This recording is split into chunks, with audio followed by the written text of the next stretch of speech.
రాత్రిపూట భోజనంలో కొంతమందికి పెరుగు లేదా మజ్జిగ అన్నంలో పచ్చళ్లను తినడం అలవాటుగా ఉంటుంది. అయితే రాత్రివేళ చేసే భోజనం లేదా చపాతీతో నిల్వ పచ్చళ్లు, చట్నీలు తినరాదని వైద్యులు హెచ్చరిస్తున్నారు. కారణం రాత్రిపూట వాతం అధికంగా ఉంటుంది. అందుకే పచ్చళ్లతో తింటే కొన్ని రకాల అనారోగ్యాలకు దారితీస్తాయి. నిల్వ పచ్చళ్లు నూనె, ఉప్పులో తీవ్ర స్థాయిలో ఊరి ఉంటాయి. అవి రెండూ కూడా మన శరీర ఆరోగ్యాన్ని దెబ్బతీసే పదార్థాలు. నూనె, ఉప్పు అధికంగా ఉండే పదార్థాలు అరుగుదలకు 5 నుండి 7 గంటలకు పైగా పడుతుంది. ఈ కారణం వల్ల కూడా రాత్రివేళ పచ్చళ్లు తినరాదు.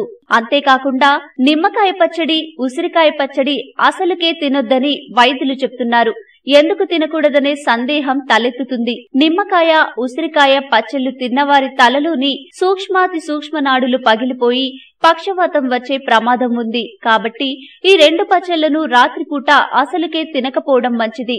ఇక వాతం లక్షణాలు ఉన్నవాళ్లు సోరకాయ, దోసకాయ, పెసరపప్పు, కొత్త చింతకాయ, ఉసిరి పచ్చళ్లు రాత్రివేళ తినొద్దు. మొత్తానికి రాత్రి సమయంలో నిల్వ పచ్చళ్లకు దూరంగా ఉండడమే ఆరోగ్యం 4 కాలాల పాటు బెస్ట్ గా ఉండేందుకు దోహదం చేస్తుంది. ఈ వీడియో మీకు నచ్చితే లైక్ చేయండి, అందరికీ షేర్ చేయండి, కానీ సబ్స్క్రైబ్ చేయడం మాత్రం మర్చిపోకండి.